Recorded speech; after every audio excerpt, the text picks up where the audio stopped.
He leads at the start of lap 4. Well, so Alex does not want any hot air on his front tyre, and maybe thinks he's got the pace to pull clear and go away from Marc Marquez. So Alex Marquez then hits the front for the first time. Taking the start. This is the start of lap 4 of 24. Yeah, Alex then now has decided to take up the front running. We're just going to say Acosta, not only the rider in the top 3 on the soft rear tyres, the only rider in the field. Good battle further back down. This Marini and Zarco have been stuck together, haven't they, since the get-go here in Barcelona. They're now closing in on Quartararo 5th. Further down, Ayagura, he's now the top of Aprilia out on circuit in 8th place. Bastianini's the interesting one here for me in 4th place. Usually gets stronger and stronger the longer races go on. Top 4 beginning to pull clear a little bit. It looked like Marini was attacking Quartararo there in the back of the picture. He did not go through though, but it is Ducati, KTM in our top 4. And Knight had an awful lot of work to do coming from outside the top 20s, and an admirable job. 9th place is the double world champion. Can't keep a good man down for too long, and he has been down for a lot of this weekend. So Fermin Aldegar for his long lap penalty back in 18th place. Frankie Morbidelli still hasn't served his. You can see the indicator just next to his name on the timing tower. He's got to serve it on this lap. So can now Mark with some slipstream make an instant revenge attack on Alex. He goes side by side, Alex. So good. So confident, isn't he, on the front end of that Gresini Ducati? Is Alex out of shape on the brakes? Was Mark maybe a bit of turbulent air in the slipstream as Morbidelli then does take his long lap penalty. This time around, after he botched it in the warm-up, he does make it a clean one. Brad Binder with some slipstream further down the field on the factory KTM was the quickest rider on circuit. 1:40.038 from the South African. He's now up into the top 10. Yeah, these KTMs are flying. We know how fast they are in a straight line, but it's a lot more than just a fast bike. It's not a dragster. This bike is going well around the entire circuit. And how long will Pedro Acosta sit behind Marc Marquez? Surely you feel Acosta's advantage on that soft rear tyre is going to be early on in the race, although Paul Trevathan feels that he can manage that to the distance. 5th over the line in the sprint yesterday was Bastianini. He said he expected to be in the hunt for a repeat here today. Could be better than that, because he's firmly in this podium battle. He's never had a KTM Grand Prix podium, has he, so far, the Italian. He's looking very, very racy, though, right now on that 23 bike. Quartararo still keeping Zarco and Marini, the 2 Honda colleagues, behind him in that battle for 5th. Yeah, as the fuel load burns down, you'd expect Quartararo to also get a little bit stronger in this race. You can just see him there in the back of the picture behind the pair of KTMs. We're now riding on board with the first of them, Pedro Acosta in 3rd place. And we know, as mentioned a moment ago, that KTM is an absolute rocket down the straight. Is he now going to try and get up on terms and alongside Marc Marquez? You feel that at the moment Alex is just leading this Grand Prix at the slowest speed possible, mindful of burning up too much rubber on those Michelin tyres. Once again, Mark pops out of the slipstream on this occasion. I just wonder whether he was perhaps a little bit concerned. Yeah, a bit of cool air on the tyre, and also maybe trying to avoid the dirty air in the slipstream as well, which threw him out of shape on that previous lap. So yeah, clever tactics there by Mark. There's Acosta and Bastianini close in as we power through turn 3. Turn 3 is where you really are going to have to be gentle with your right hand in the final laps, because it's turn 3 and turn 14 here in Catalonia where you really do stress the right hand side of the tyre. Heat, that means wear, that means deteriorating grip. As Acosta looked like he was just shaping up for a move there on Mark down into turn 5. Yeah, just to put into context what you're watching here, Alex Marquez set the fastest lap of the sprint yesterday on lap 2, a 1:38.592. He's, as near as makes no difference, 2 seconds a lap slower than that in the early stages of the Grand Prix, because he doesn't want to burn up his tyres too early. It's a steady pace at the front, so much so that Pecco Bagnaia and Brad Binder in 9th and 10th are 3/10 a lap quicker at the moment than the leaders. Yeah, pull the pin now and you've got another hope in hell of having your tyres hold up towards the end of this Grand Prix. They tighten up now through turn 10, this top quartet. Alex, Mark, Acosta, Bastianini, a gap then of over 0.6 of a second back to Quartararo, who's still holding off Zarco and Marini. Agura in 8th spot, Bagnaia 9th, your top 10 rounded out by Binder. Ralph Fernandez, Miguel Oliveira 11th and 12th at the moment. Points for Martin Rins and Mir. Joan Mir's had to come through from 20th on the grid after his 3-place grid penalty. So it's France versus France now then for 5th place. Quartararo versus Zarco. Quartararo moving over to the right-hand side of the racetrack. Zarco, though, able to get alongside, but we know how good Quartararo is. If you're outbreaking Quartararo and staying on the racetrack, you're doing something right. Yeah, it's where Quartararo made up so much time in yesterday's sprint. He said himself he was so razor sharp on the front end of that M1. So this, you feel, is just the calm before the storm brewing here in Barcelona. Alex has opened up a gap of about half a dozen bike lengths back to Mark in second place. In fact, Mark's coming under a bit of pressure here. Acosta once again just letting him know he's right there, showing him his front wheel down the hill into 5. Pedro Acosta will not be shy of having a go at Marc Marquez. Did it in his first ever MotoGP start at the beginning of last year. Personal best though for Alex Marquez on that last lap for 140.202 as the yellow flags come up behind someone in the girl trap at the back of the picture into turn 7. Yeah, somebody's gone down. There was a big cloud of dust, wasn't Binder. it? Oh, it's Binder. Well, he was running a pretty hot pace, the hottest lap in the Grand Prix so far. Binder set on lap 4. Unfortunately, he's not going to be another KTM in this battle, as Mark was just a little bit hot there. A fraction hot, wasn't he, on the brakes into 10. Happily to report, Binder looks relatively A-OK as he trudges away from the scene. Just about to say, this is not a slow pace. It's certainly slower than the sprint, but this pace at the moment will be certainly suiting Acosta, just to give him an opportunity to make sure that he's conserving some rear grip on that soft rear tyre at the moment. Although Alex is trying to step it up here. Alex Marquez is getting his head down. He's the first rider in this Grand Prix into 139. So 139.886 is what Acosta doesn't need.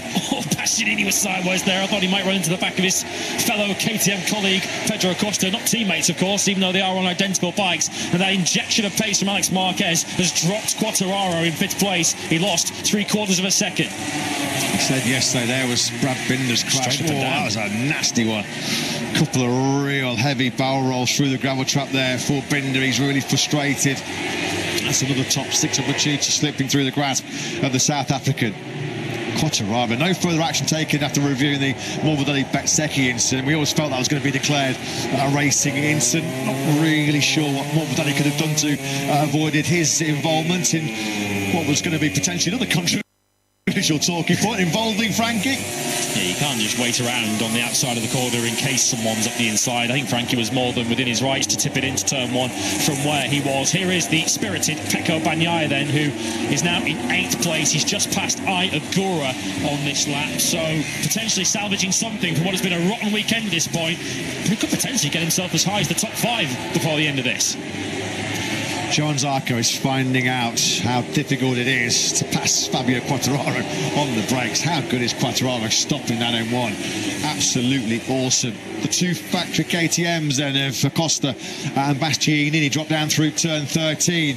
The Beast is lining up a move here. He's going to pick up some perfect slipstream behind Acosta. We're right on board now then with the 37 of Acosta, and now out of the slipstream comes Bastianini. Acosta's so good though, isn't he, on the brakes into turn 1. There's no way for the Beast to attack. I think Zarco's past Quartararo. Well, he's certainly ahead of him as they make their way to turn 1, but Quartararo has the inside line and he likes riding around the outside of people into turn 2, but he can't do it to his fellow Frenchman this time. Bit of French friendly fire coming in there. There's a whole army of French fans who made the trip across the border, about 150 kilometres from the southern border of France, so there's a lot of French fans in the crowd here. At the moment it's Zarco who's giving them big smiles as he moves up then into 5th place. Further down we've still got Jorge Martin just outside of the top 10 in 11th. He's about 1.8 seconds back of Ralph Fernandez on the Trackhouse Aprilia. You see already signs look of Zarco just scampering off up the road from Quartararo, who's got a real queue behind him. Marini next up, then it's Bagnaia on the factory Ducati, Agura, and Ralph Fernandez is just off the back of that train but catching them in 10th place. He did a 40.5 last time round. Quartararo did a 40.7 as he drops away from this leading 4. Mark is being pushed really hard here by Alex, isn't he? Mark has just fired his best lap of the Grand Prix, 140.046. That's just to keep tabs with Alex, who was threatening that little breakaway, wasn't he? That little burst of speed when he got into the 139s for the first time. Gunther Steiner imminently taking over the Tech 3 KTM squad in 2025. Well, he'll be loving watching the work of his rider Enea Bastianini. I'll be saying Gunther Steiner should have taken over the point a little bit earlier, shouldn't he? Over at the line we go then. We are on lap 10 of 24, approaching the halfway point here in Catalonia. It's Alex that's leading Mark by just over 3.5 tenths. Marini was passing Quartararo, I think, in the back of the picture. He was right up alongside him, and up the inside there he is. Marini is through now into 6th place, and a bit of a sinking feeling for Fabio Quartararo as he sinks down the leaderboard. This has been impressive by Zarco. As you mentioned, pre-race, he's not had a top 10 in 7 Grand Prix since that runner-up spot in Silverstone behind Marco Bezzecchi's factory of Aprilia. So 5th place at the moment. Once again, we saw 2 Hondas finish inside the sprint together for the first time in the top 6 in Hungary. At the moment, we've got another pair of Hondas firmly in the hunt for the top 6 here in Barcelona. Honda are starting to find some form, aren't they? These recent updates, chassis upgrades, electronics upgrades, aero upgrades, they are moving Honda closer and closer to where they want and need to be. Behind that group that Quartararo was leading, he's now in the middle of it. We've got another group being led now by Jorge Martin, who's up into 11th place. Of course, made such progress from deep on the grid last time out in Hungary, trying to do something similar. Started in 17th place. He's just outside the top 10, and he's got a 2 3/4 to make up to catch the back of that train, which is involving the Trackhouse Aprilia of Ralph Fernandez and Ayagura, of course. They're together 9th and 10th. Just for reference, the Gian Antonio, after his early spill in the incident involving Morbidelli and Bezzecchi, he did remount. He's still circulating here in 22nd place. He's doing low 141s right now, did you? I think KTM's best hope here is Bastianini. He needs to get past Pedro Acosta, and he's now pulling out of stage. Of course, no power advantage. It's KTM versus KTM, and Bastianini's just going to park it on the inside of the 37. Can the 23 get it stopped just ahead of Pedro Acosta? Bastianini does, and he's now staring potentially at the first KTM podium. Could he improve on that yet? Heck of a move that by Bastianini. He had to really tough it out with Acosta on the brakes. You knew Acosta was not going to let him have it without an almighty fight. Some move that by Enea Bastianini. Let's just have a look then now. He's currently just under 8.5 tenths back of Alex at the front of this Grand Prix. Pedro Acosta, I think, will be wise just to sit there for the moment. He's got to get that soft rear tyre an awful long way yet in this Grand Prix. We are not yet at half distance. This is lap 11 of 24. Riding on board then with the 37. He has got a comfortable gap behind him though as Acosta. Zarco's 2.2 seconds behind us. A couple of riders already dropping back into the 42s. That's Jorge Martin, who got picked off for 11th on the last lap by Oliveira's Prima Pramac Yamaha. Alex Rins on the factory Yamaha. He was also back in the 42s and lost places to both Mir and Aldeguer.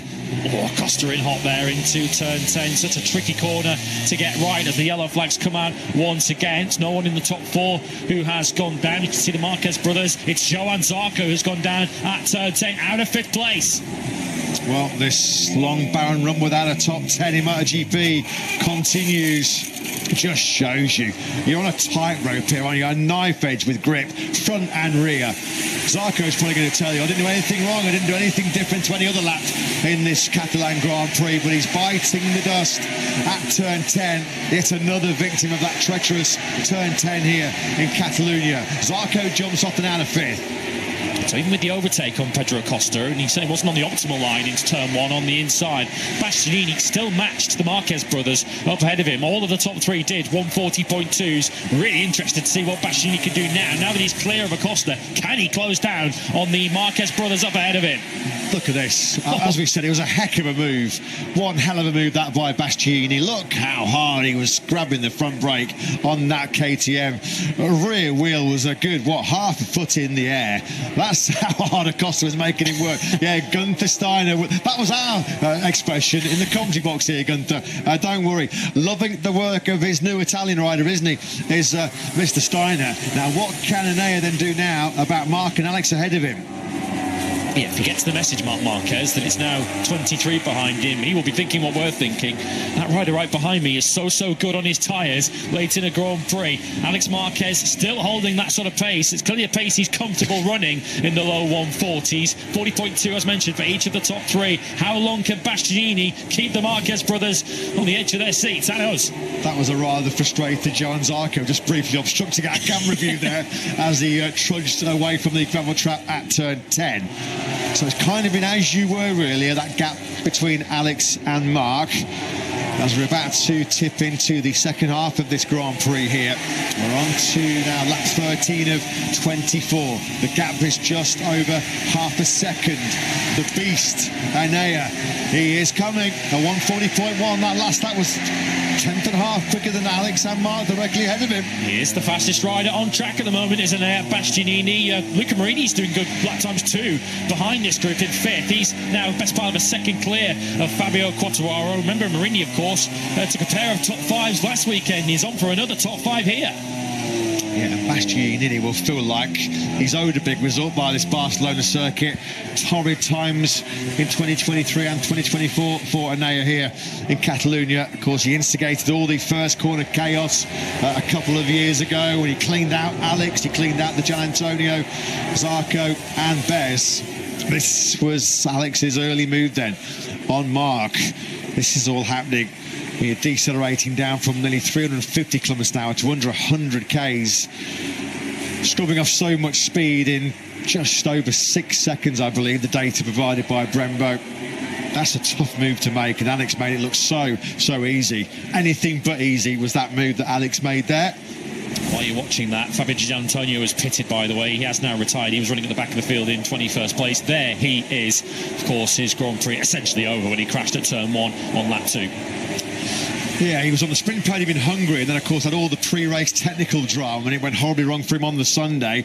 And it's been a sorry tale once again here in Barcelona. Super strong on Saturdays with another medal in the sprint yesterday. And a thoroughly miserable Sunday experience for Digia. Not a miserable Sunday experience right now for Alex Marquez. As once again, he just keeps that advantage back to Mark of over 3/10 of a second. Although on that last lap, there was a notable difference in lap times between 73 and 93. Alex at 140.5, Mark at 140.2. Yeah, Marc Marquez, we've seen him do this already this season. Think back to Argentina, it's a very good example, although it was a mistake that put Alex ahead of Mark. He just stayed behind his younger brother and chose the moment to attack. Once the tyre started to drop off, Mark was able to manage his slightly better than Alex. I guess Mark will be hoping that history does repeat itself here. Costa's got breathing space behind him. Marini's 3.6 seconds behind the Spaniard. Marini in turn about a second clear of Quartararo. Bagnaia looking to salvage at the top 6 from what's been a wretched weekend as far as the Italian is concerned. One of the worst weekends of his factory Ducati career. It would be some save actually if Pecco could find himself inside that top 6. Joan Mir's got some pretty impressive mid-race pace, hasn't he, on the factory Honda. He's just firing a 140.637. His best lap of the Grand Prix, only a tenth slower than Alex, who's leading this race, and that saw him pick off Jorge Martin for 11th. Yeah, of course, qualifying cost him in two ways yesterday, didn't it? Not only qualifying so far down the order, but of course the incident which saw him pick up a penalty, dropped to 3 places down the grid. He's come from 20th on the grid, and he in pretty good pace at the moment to potentially salvage a top 10 finish. It's Oliveira he's chasing. The gap is just over a second. Acosta's losing touch here, big time. Acosta, we're back in the 41s. Something happened to Acosta on that lap 14 because he's lost a second. Is it the soft rear tyre? Was it a mistake, or is that soft rear tyre already crying no more underneath the Spaniard? Morbidelli's just taken 14th place from Rins further down. But that was a real poor lap 14 for Acosta. A 141.2, second slower than your race leader, Alex. Yeah, and it was pretty consistent across all the 4 sectors. We're trying to look on our timing screens here to see if there was one particular sector he lost time. He did lose around 4/10 in sector 4, but I think that's just across the whole lap. He was just generally slower everywhere than the top 3. Through the first sector, it's 1.5 back to Bastianini, so he's lost another 10. Sector 2 is about to come up, now 1.6. He's losing everywhere around the lap now. Well, we always felt it was going to be a big gamble, some punt, wasn't it, pre-race, to pick the soft rear tyre. He had his reasons, of course. He felt like that was going to be his best chance of success in this Grand Prix. A roll of the dice at the moment is spectacularly backfiring for Acosta on that factory KTM. KTM's hopes then now of victory here in Barcelona look like they're resting firmly on the shoulders of Bastianini there as they power now through turn 12. once again, that gap has sort of remained constant around 3 to 4 tenths between Alex and Mark now for a good number of laps. We're coming now, though, aren't we, to the phase of the Grand Prix where everybody said lap 15 onwards is where we're going to find out who really has been able to manage the grip better. There's been somebody who's gone down late on in this fourth sector. Not any of our top four. They've already crossed the line. So too has Luca Marini. Yeah, Quartararo's across the line too. Acosta did get back into the 40s last lap, but he's still 6/10 slower than anyone else on track. It's Alex Rins, I think, who's gone down. Yeah, Rins, the 42, has gone down. I think he's also down at turn 10. Well, that brings them to Rins' very proud finishing record in 2025. That's the first time all season that Alex is not going to see a checkered flag, completing what's been a very tough home Grand Prix for the Spaniard. You can already see, can't you, they're starting to get big wheel spin, big slides as they're on the gas coming through turn 4, both Alex and Mark. It's all about just being as smooth as you can when you're feathering the throttle out of many of these acceleration zones. If you spin that rear tyre up, as long as it's spinning, it's not propelling you forwards. It's just wearing the rubber away from these tyres, which are designed to cope with some of the most extreme conditions that we face on the Grand Prix calendar. This is right up there. Acosta is in a whole world of pain right now. He lost 4 tenths to Bastianini in Sector 2 alone. He's just about to come through Sector 3, lost another 10th. Acosta is a sitting duck. He could be in trouble here later on, holding on to that 4th place the way he's going. Yeah, the only thing that he can cling on to the moment is that the gap back to Marini isn't coming down too sharply at the moment. Just the top 3, they're able to hold this pace in the low to mid 140s. No one else on track is able to do so. It's going to feel like a very long 10 laps or so, isn't it, for Acosta? Seeing it was that tipping point, about 10 to go, where that soft tyre had just had enough.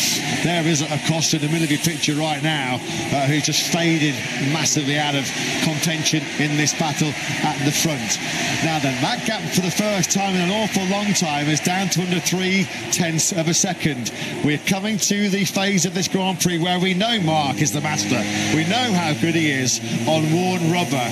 What has he got? That's the big question. Has he got anything for Alex? Of course, if he does pass Alex Marquez from here, that will mean a match point to win the World Championship next weekend in Misano. If Alex can hold on to this race lead, then whatever happens, the World Championship will be decided at the earliest at the Japanese Grand Prix next to the end of this month. Keeping a watching brief there in 3rd place is Bastianini. They now power out of turn 5 through 6, which is more of a high-speed kink really than a full corner. Through 7 we go, where we lost Binder out of top 10 contention in the early part of this Grand Prix. Just looks like at the moment Bastianini just can't really get within striking distance, can't get that gap between himself and Mark down to under half a second. How much rubber did the Beast have to use to dispense of Acosta in nearly part of this Grand Prix? Well, we're going to find out. Yeah, he's still matching the leading pace, isn't he? As I say, he's just a bit of a watching brief where he is. This is the Alex Rins crash. It was a couple of corners further around from 10. It was into 12 that Rins went down, so that's where his run of finishes came to an end. And fortunately, the bike didn't puncture the air fence, otherwise we'd have had to call a halt to this Catalan Grand Prix, because it is building towards a very exciting conclusion. It was a pretty awkward landing as well, wasn't it? Pretty awkward barrel roll to the gravel track for Alex Rins, who's had his well-documented injury issues over the last couple of years. Yeah, I just wonder at the moment whether Bastianini is running out of puff here, and certainly more crucially running out of grip, because Alex did a 140.3 on that lap 17, Mark a 140.4, and the Beast down to a 140.7. That gap between Mark and Anea has now crept up to nearly a second. A 41.5 though for Pedro Acosta on that soft rear tyre. It's going to feel like a long 7 laps for Acosta from here. As I say, the only saving grace for him at the moment is that he's just about matching the pace of Marini, Quartararo and company behind him. They're only taking a couple of tenths or so a lap. That's not going to be enough to catch him from there. Well, having been ejected from Prima Pramac Yamaha for 2026, Jack Miller winning that particular battle inside the Italian team for next season. Miguel Oliveira is on course for his best result on top of the Wislar in one at the moment. The Portuguese rider in 10th place. Could get better. He's right on the case of his former teammate Raul Fernandez. Just want to give a shout out as well. We're singing the praises of one Tech 3 KTM rider at the moment. Outside the top 3 right now, the fastest rider on track is Maverick Vinales on the other Tech victory, KTM. He just did a 1:41.0, and he is nowhere near the peak of his physical powers. He's currently holding on to the final points position. Looks like Bastianini's victory hopes here in Barcelona have run their course. He just has not got the pace at the moment. In fact, he's now over a second behind Marc. This looks like it's all boiling down here in Barcelona to a battle between the brothers. It's Alex versus Marc. Once again, we've said it so often, haven't we, throughout 2025? So often, Alex has had to play second fiddle. So rarely has he been able to step out of the shadow of brother Marc so far in 2025. But he is riding out of his skin here, desperate to win in front of his home crowd, desperate to make amends for his blunder when crashing out the lead in the sprint yesterday. Well, he said yesterday, didn't he, Alex Marquez, that the crash happened when he got a little overconfident and a little too comfortable at the front of the race. Marc Marquez is certainly ensuring that Alex doesn't have that luxury this afternoon. Yeah, there's going to be nothing that's going to focus your mind more than seeing plus 0.3, plus 0.293 on your pit board right now. Yeah, I think we can clearly see in the background that Bastianini is just going to lock in here and settle for third place. Costa's got no pace. He's now practically in the 42s. He now is starting to come under a little bit of pressure for that fourth place, because he's now losing 6-7 tenths a lap to Marini, Quartararo, Bagnaia and Agura behind. Acosta might do well to hang on to a top 6 at this rate. Yeah, as I said, he's in a whole world of pain right now on top of that RC16. Into turn 10, Alex goes. I'm sure there's a bit of a heart flutter every time he flicks it left into that corner after what happened to him in the sprint yesterday. This has a little bit of a feeling of Argentina, doesn't it, at the early part of the season when Alex did so much of the leading, only to get picked off late on by the fast finishing Marc. Is history going to repeat itself here once again? Alex has to win this Grand Prix, otherwise Marc will get a Mazzano next weekend with his first match point. Credit to both of them. They're both riding so well. There are the permutations, as you can see on your screens. They're still doing low 140s. They are now a second a lap quicker than everybody else on the racetrack. Incredible display this, as older brother pushes younger brother. Costa's lap times really are fluctuating. He goes from sort of low 141s to high 141s. Now he's in the mid 141s. He just looks to try and steady what's a very rocky ship right now for the KTM star. 2.5 seconds he's clear of Marini. Marini's got about 3/4 of an advantage over Quartararo in 6th. Bagnaia is 7th. Agura, Ralph Fernandez and Oliveira, your top 10. Frankie Morbidelli is getting the better of our long lap penalty duo in this. He's just taken 13th from Aldeguer. Aldeguer's hitting some grip issues, it looks like, as well. The rookie as back into the 42s himself. Yeah, of course, he's made a bit of a reputation in recent times as a bit of a tyre whisperer himself, but of course, having had to recover from the long lap penalties, had to put a bit much too much time. Bit of a gap opening up here, isn't there, between Alex and Marc Marquez, and Marc really skipping the rear tyre into turn 10. Does he get it to the apex? Just about, but is Alex finally starting to break the resistance of Big Brother here? Well, that was the biggest lead that we've seen Alex establish in this Grand Prix. It was up to 6/10 of a second, and you could just see how hard and how much risk Marc was willing to take to try and go with his brother here. A rear wheel skipping in the air from Marc as he runs in hot into turn 10. This is Marc being pushed to place he doesn't really want to go by Alex. You just wonder, I think Davide Tardozzi say right now it's time to call it off. Alex is just too strong and too good. How's Marc's risk and reward ratio looking right now? Alex Marquez's pace has not dropped off. It's a 40.4. That's roughly in line with what he's been doing already. It's Marc who did drop off. He's nearly in the 41s now. Yellow flags are out in the last couple of sectors. Savadori on the Lorenzo Savadori. It's getting better for Miguel Oliveira. He's just taken 9th place away from Ralph Fernandez. So it's having had a brutal start to his Catalan Grand Prix, being told that he's surplus to requirements at Prima Pramac Yamaha next year. So with about 3.5 laps to go here in Barcelona, and Alex Marquez looking so good for just his second ever Grand Prix victory. This will be sweet revenge if he's able to bounce back from that sprint defeat yesterday. Jackson, thoughts? Yeah, he hasn't been given the exact gap by the team just yet. The deep in conversation now whether to change it from Group 2 2.7, showing the gap to Enea Bastianini, which he got the last time around, to maybe start to show him what the gap is to Marc Marquez, because at the moment he doesn't know that he's been able to put a little little bit of a gap into him over that past lap. In fact, they're changing it now for the first time this time around. Alex will know what the advantage is. Yeah, I'll be telling him as quick as possible, because it's not just anybody that's on his case. It's a 6 times MotoGP World Champion. We just saw there. Thanks very much for that info down in pit lane, Jack. We just saw there in the back of your picture. Oh, somebody's gone down. We're hearing our headset. Somebody has gone down. Bastianini was in the back of the picture. It's Frankie Morbidelli, and I think he's at the same place that his sprint ended. What a day to forget for VR46 Racing. Not the pre-race or pre-home race boost they were looking for heading to Misano next weekend. Pecco Bagnaya's got it all on here to hold off Ayagura, hasn't it? Those two power down the start-finish straight now. The rookie looking to put a move in here on Bagnaia, who gets that Ducati out of shape. Is he going to stop it? He somehow does.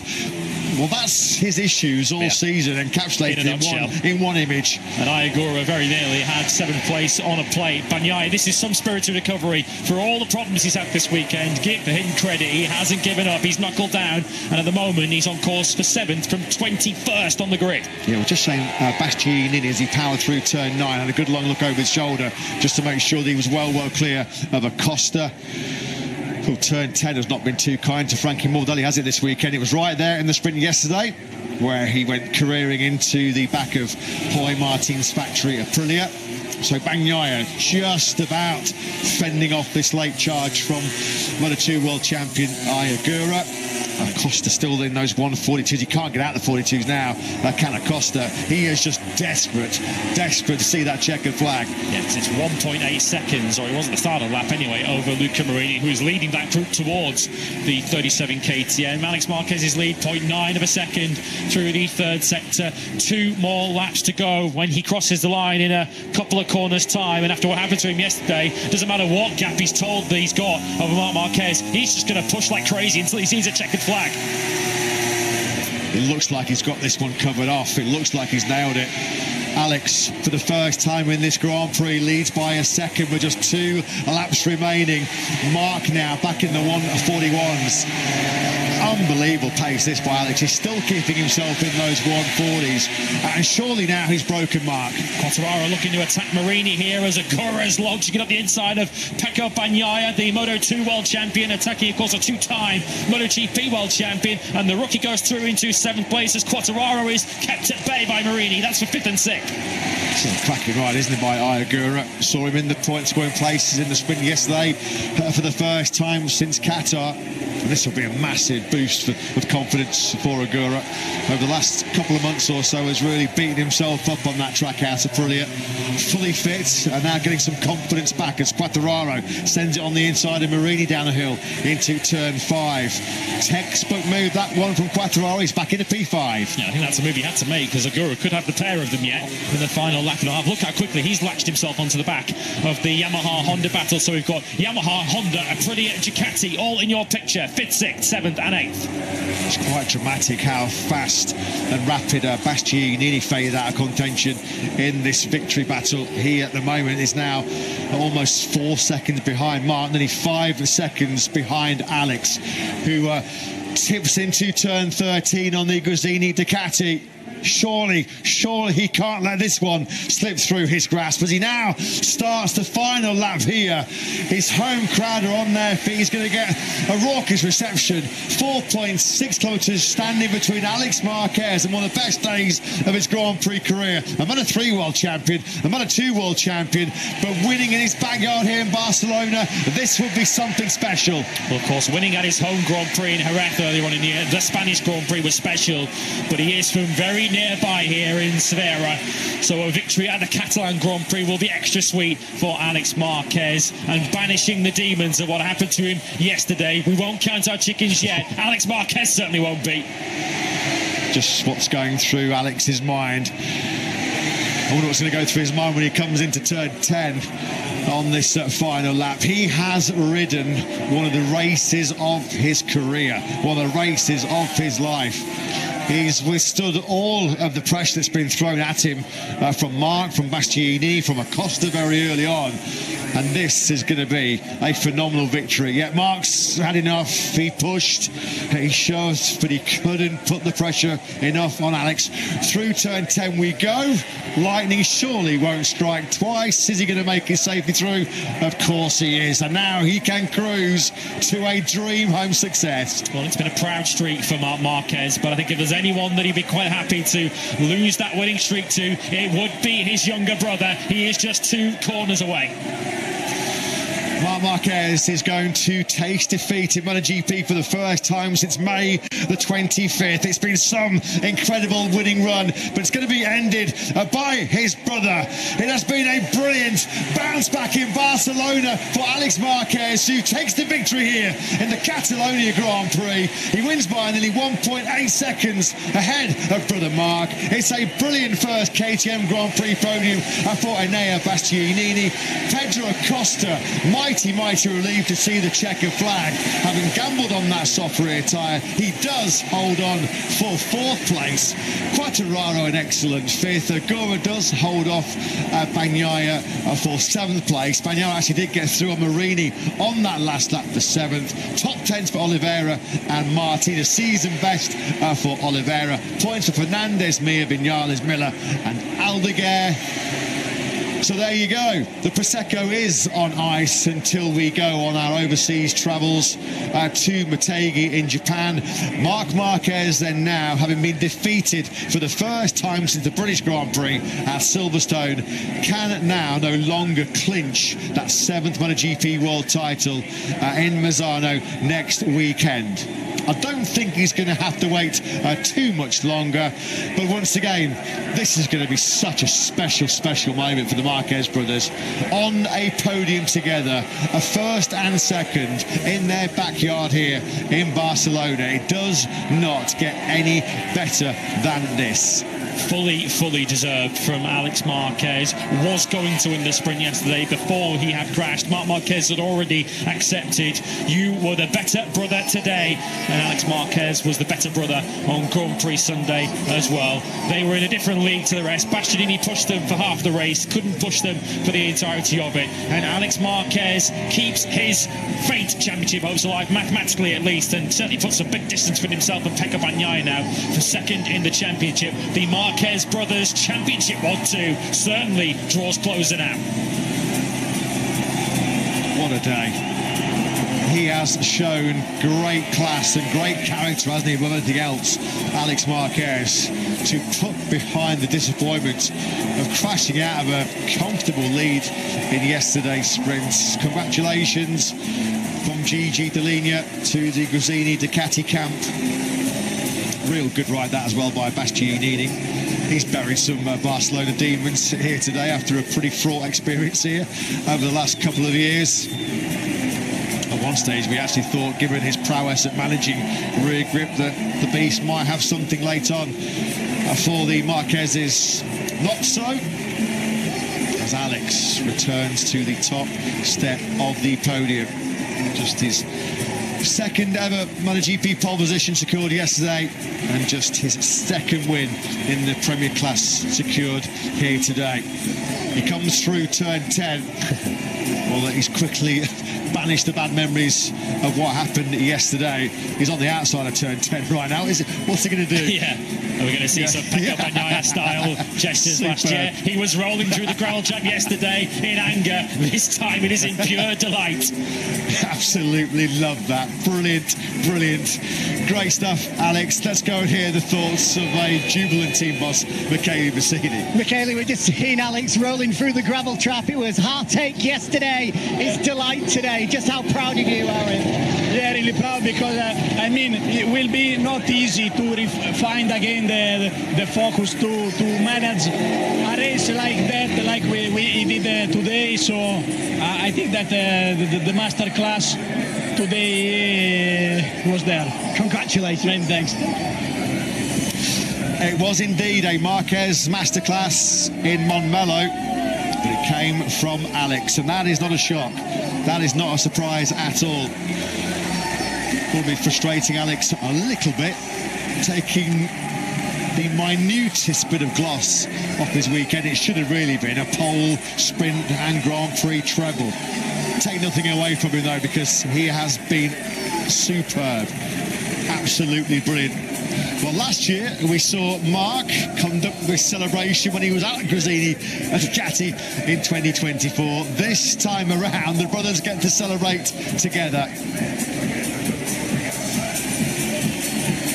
They have such a close, tight relationship.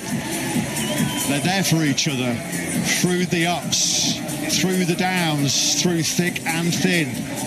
They've always been there for each other. They always will be there for each other. And that's what at the moment. But when I say brilliant first Grand Prix podium for KTM and Enea Bastianini, let's get the thoughts of Tech 3 boss Hervé Poncharal. Hervé, this weekend was always going to be special and emotional. I guess this is just the cherry on top. Absolutely, the cherry on top. And I think Gunther is a lucky bastard, you know. He's just coming, got a podium, so no. Honestly, it was a great weekend with all the announcement and everything. Enea was on fire, you know, he was really cross with what happened in Hungary and he wanted revenge. And I think today, you know, he showed that he mastered the RC16 quite well now. And we got to count on him for the rest of the season. Very, very happy. Red Bull gave us wings today. You've been learning too many bad habits off of Gunther. There you go and enjoy it. Thank you. Yeah, we talked to her on the weekend. Just apologies for some of the choice language. We have to do it. Yeah, if there's a swear box in Tech 3 next year, there's going to be a lot of euros donated. Special day for both Alex and Mark. Luca Marini, look at the sweat through the hair of the Italian. At one stage, it looked like he was going to be top 5 in that Grand Prix. 8th he was at the checkered flag. Was it the last couple of laps, wasn't it? Key late mistake as he ran wide into turn 10 and led Agura through. Then he got picked off late on into 4 by Pecco Bagnaia. Another good result though from Marini. Once Sagani leads home the Honda Challenge. I suppose the big concern is that, yeah, they were looking strong for the top 5. They were challenging for the top 5. 8th over the line, but 16 seconds behind your race winner, Alex, which is a mammoth gap. Yeah, that's how you bounce back in adverse situations. Because trust us, that would have weighed heavily on Alex last night. Crashing out of such a convincing sprint lead. But as we said, it's just testament to his character and his mental strength that he was not able only to bounce back, but bounce back when he got his brother breathing down his neck for pretty much the whole of that Grand Prix. Yeah, Mark almost looks as happy as he had for some of his wins earlier in the season, because he's had several of those. Thank you for your sons. That's Rosetta, that's Mama Marquez just over to the left of the picture, who is wearing the blue of Cressini, I guess, today. Maybe she did manifest a victory for her younger son. You can imagine somewhere in the vicinity of the Circuit de Barcelona Catalunya tonight there's going to be a rather large Marquez party, and richly deserved. Marc Marquez just having a little post-race natter with Enea Bastianini, and as Hervé Poncharal, Tech 3 boss, just said there, Enea has found his feet, he's found his form with the RC16, and we know how good he can be once he's got confidence and trust in the bike underneath him. Well, Enea's going to be one to watch in the final phase of this 2025 campaign. That was a nice touch as well. Nadia Padovani, of course, Mazzini, Ducati boss, embracing Enea after that Grand Prix. It was Enea in the Qatar Grand Prix 2022 who took that emotional first victory since we tragically lost Fausto a few years ago. Some performance. He is coming, isn't he, on that KTM? The beast third here in Barcelona, and he's with Jack. Enea, what a brilliant ride. It's been such a roller coaster season for you, but you've really found your form with the KTM now. How does it feel to be on the Grand Prix podium for the first time with this orange beauty? Yeah, some roller coaster at the start, but now the result was on the air because I've did 4 races so competitive, but this podium has been really solid for me, and nothing. I've tried to give my 100% today. For one moment I think also about the victory, but when the other two have tried to push him more, it's impossible to me to catch that too. But anyway, I can be really happy, my first podium of the year, and thanks to my team, to my family, and it's been so good, and also to all the people at home. Great ride, well done. Well, I'm glad to know it wasn't just myself and Lewis that thought at one stage I might have a chance of winning that Grand Prix. Clearly, he felt he had a good crack at it himself. But then it was right at that point where both Alex and Mark just picked up the pace. He produced one of the most memorable moments in that Grand Prix, though, didn't he, when he made that move on Pedro Acosta down the hill into that braking zone for turn one. And that was some overtake by the number 23. And as you mentioned, it has been a real roller coaster season, full of ups and downs. Let's not forget, last time out in Hungary, he crashed on the first lap in both the sprint and the Grand Prix. So that's some rebound from the beast as well. All smiles.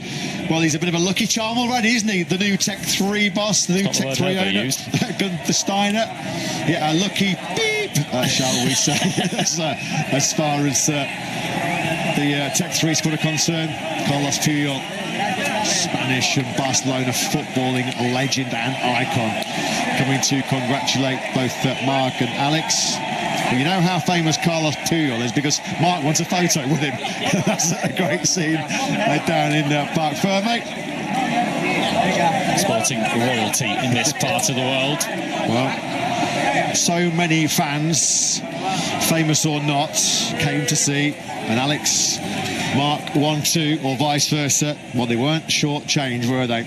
Those fans here in Barcelona, well, they pretty much got the dream result. 73 leading home 93, leading home 23.